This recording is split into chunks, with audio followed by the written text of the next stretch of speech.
Odin reigns high from his throne in Asgard, but he felt empty, and there was one thing that he wanted more than most: knowledge. He began his great quest for wisdom.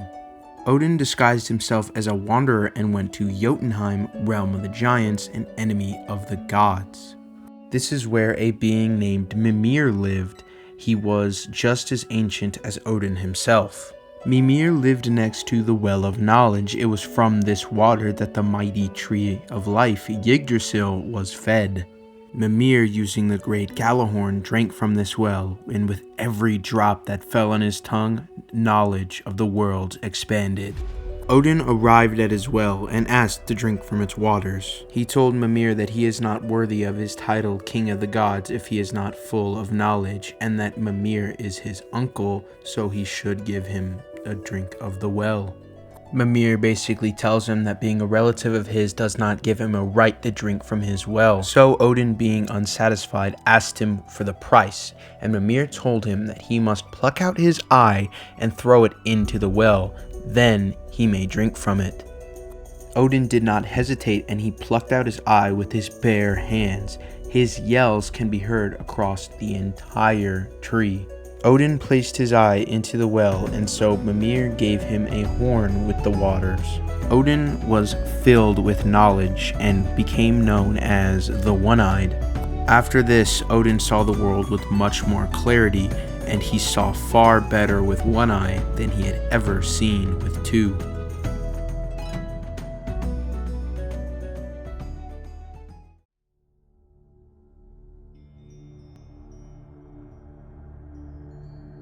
After the discovery of the runes and their power, Odin sought them out, and his path led him to the Norns.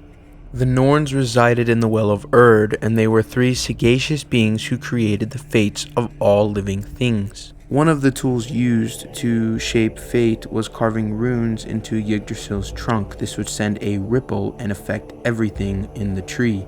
The runes resided in the Well of Erd, and they don't reveal themselves to those they don't deem worthy. Odin watched the Norns from Asgard and became jealous. So he decided to embark on a quest to gain knowledge of the runes. Odin hung himself from a branch of the Tree of Life and refused aid from the other gods. They couldn't even give him a sip of water. He spent a great amount of time looking downward constantly and called for the runes. He hung from the tree for 9 days and 9 nights, and by the end of the 9th night, at last he saw shapes in the depths of the water. The runes revealed to Odin not only their form, but their secrets and their power within. Equipped with the knowledge on how to wield the runes, he became one of the most powerful and mightiest beings in all of the realms. Odin has once again shown that he is willing to do whatever it takes to gain knowledge and wisdom.